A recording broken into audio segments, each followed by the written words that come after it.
Good morning. I'm Kirsty Williams. I also work with Linda, and I'm looking at a slightly different aspect to the VetGDP programme. And this is looking at how well graduates are prepared for their first role. And it's not just how well graduates feel they're prepared, but also we're able to gather data on how well their advisors feel they are prepared.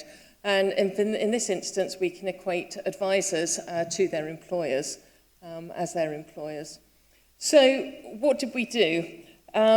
Before any of the graduates can have access to their portfolio, we make them complete a survey, which may be a little bit mean, but we're looking at how well prepared they are for their first role.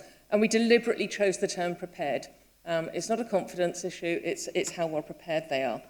A series of questions were asked to graduates, and these questions related to general professional activities that they would be expected to complete as a new graduate. The questions were asked the same for both graduates and for advisors, so that we got perspectives from both. And that means that we're looking at it in the round, and we're able to make comparisons across the two. Because the survey is mandatory, they have to do it before they can access their portfolio, and because the VetGDP is mandatory because it's in the Code of Conduct, we get quite a good response rate, which is quite helpful and gives us a great amount of data that we can use. And it's pretty unique globally to get that kind of level of response from graduates. They're survey tired by the time they've graduated, so actually to get that response rate is pretty helpful. There are some caveats to that. So the survey is completed by all graduates from UK vet schools who undertake their first role in the UK. Those who have graduated from overseas schools and come to work in the UK still complete VetGDP and they still complete the survey, but we haven't included the data in our initial tranche of analysis. Also, those who graduate from a UK school but then go and work outside the UK are not subject to VetGDP. So this won't cover all graduates from UK schools because we can't capture those that then go and work elsewhere. So they don't complete the survey. So this survey is 100% for all graduates who remain in the UK, not for those who decide to go elsewhere. What we've been doing up till now, and as we started this in 2021, we've now got 5 years worth of data. What we've done up till now is that we share this data annually with the vet schools, UK vet schools. So they can use that to feed into their own systems. It's enabling them to get some really good stakeholder feedback on their programs. What we don't do is we don't use this to rank or to benchmark. That's not the point of this data whatsoever. So that's never used for that. And there is some demographic data that is collected from the survey, but again, we haven't used that in the analysis yet. So we've got this massive amount of data, and we've only really just scratched the surface as to what we can do with that. So it's pretty exciting as to what we can do with all this information. So we've looked at, for the purposes of this presentation, there are 2 ways in which we have analysed the data. The first interrogation is looking at comparing how well prepared graduates and advisors feel they are across 9 key professional activities. There are a wider range of professional activities that they're surveyed on, but we zoomed in on 9. And those 9 are taking a history, performing a clinical exam, determining differential diagnoses, development of a treatment plan, performing simple surgeries, developing a preventative healthcare plan, animal handling, consideration of client financial constraints when treatment planning, and professional skills, which encompasses things like communication, personal and professional limits, asking for advice, teamwork, etc.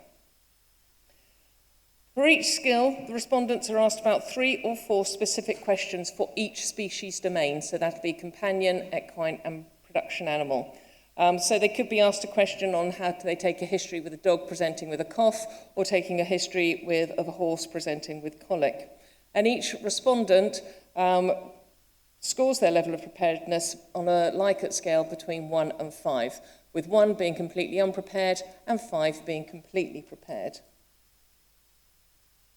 The average scores were taken across each species domain, so scores taken on average for companion animal, production animal and equine animal for all graduates across all UK schools, so we haven't got any demarcation of school at the moment, and those were then mapped onto charts comparing their levels of preparedness across skills and species domains. And this provides a UK-wide picture, and it gives a very good comparison between how well prepared graduates and advisors feel they are. So we'll leap straight into the data. That all the data you're going to see is on graphs. On this side, this is the scores. We've only started at 2 because nothing's gone lower than 2, which is quite a relief. And going up to the score of 5, we've got the years along the bottom. For this one, so we're looking at how they compare, how they score themselves on how prepared they feel on graduation, as to looking at the financial constraints and how they offer treatments based on that. So the scores are quite nicely around the 3.5. Helpfully, they're going up over time, and you can see that the graduates and the advisors are quite closely aligned with the way in which how well they feel prepared.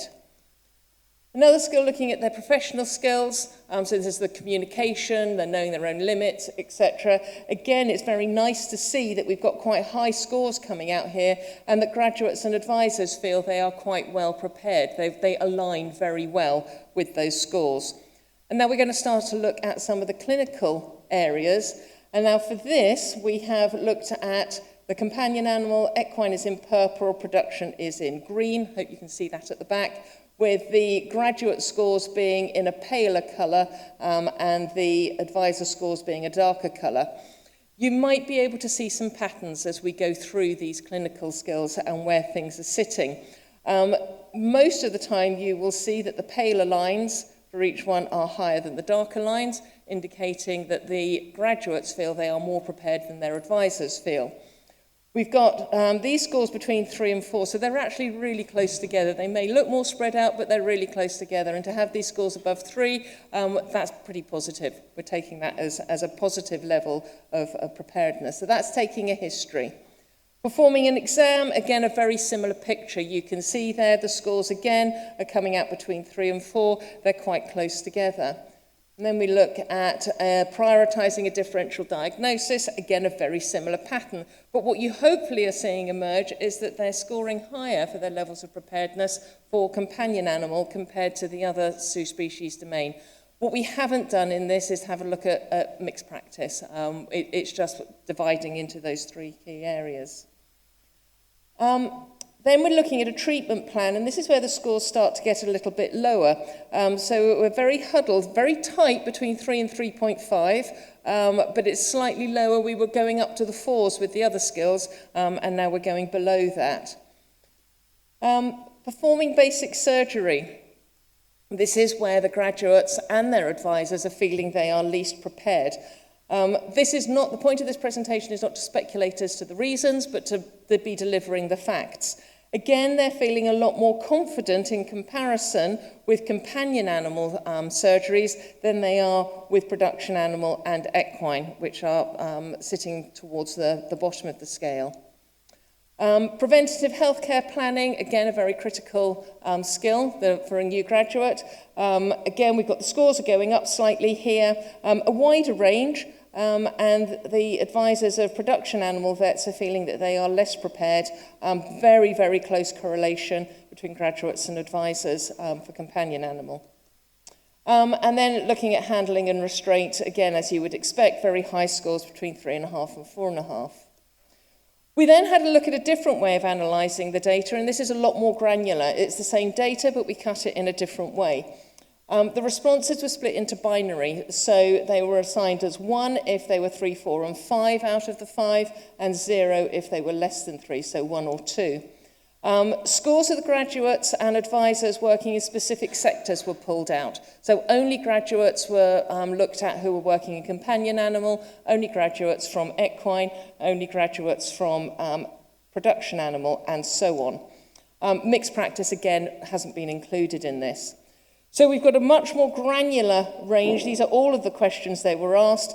This is the graduate prepared levels, and these are the advisor. This is for companion animal. And hopefully you can see the areas are broadly similar as to where they are performing very well. So the closer to the 1 line, the more prepared they feel. The further away from that, the less prepared they feel.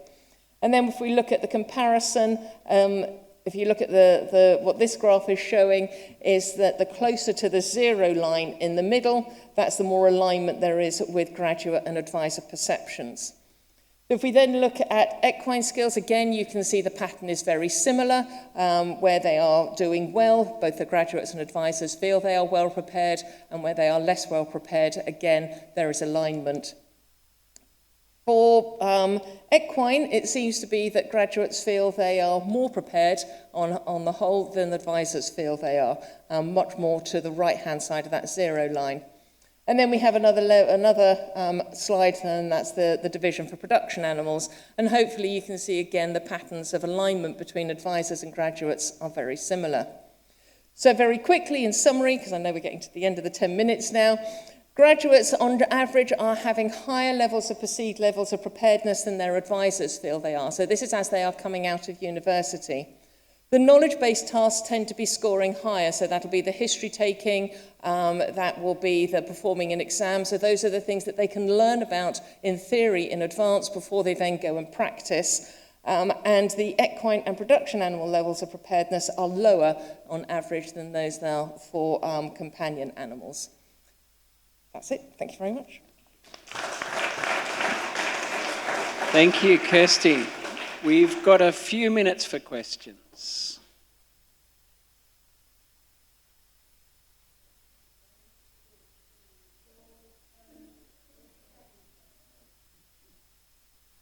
Just your preparedness scale, was that on right at the beginning?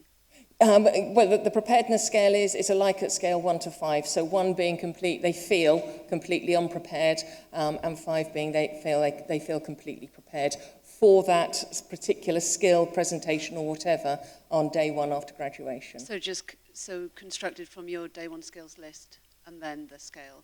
It wasn't. The questions are broadly based on the day 1 competencies, but not entirely. So they will be asked, how well do you feel to, how well prepared are you to take a history of a dog presenting with a cough? How well prepared are you to take a history of a cat presenting with a skin condition? That sort of thing. So they're given specific presentations to think about rather than, in general, how well prepared do you feel to take a history? Lovely, thank you. Time for one more question, perhaps? This is just a comment. I'm going to challenge a little bit. By knowledge-based tasks, I think you referred taking a history and doing a physical exam as examples, isn't it? Sorry, in your second point, yeah. It says knowledge-based. So what I'm meaning by knowledge-based is that it is something that you can learn about very well in theory before you go into practice. So you could practice very well in role play, for example, for taking a history before you go and see a real client. It's something that you can do quite a lot of practice on. If you are performing a physical exam, you can do that very well on models. Again, it's something that you're verbalizing, and it's something that potentially you could learn quite well through theory and knowledge base before you go on to practice it and work schematically from top to bottom of a cat, for example. Thank you very much for clarifying. So my comment is, maybe rather than you can do them by knowledge, I do personally think there is a lot of clinical reasoning on it that is not knowledge-based. So maybe they have more opportunity to practice. So I will just challenge, maybe I wouldn't say knowledge-based to refer to these practices, because I do think they are not just based on knowledge, they have a huge element of clinical reasoning, but it's just my opinion. Exactly. There are very many ways that we could speculate as to why some areas are stronger than others. And I don't think there's a single answer for that. I think it's a combination of areas. And as you say, you can be completing a history on a wide range of animals, species, domains, scenarios, and there's the ability to practice that. It's non-invasive clinical skills, yeah. Okay, I'm going to suggest you take that to the lunchroom. Excellent debate, thank you. And let's move to our next speaker. Thank you very much. Let's thank Kirsty again.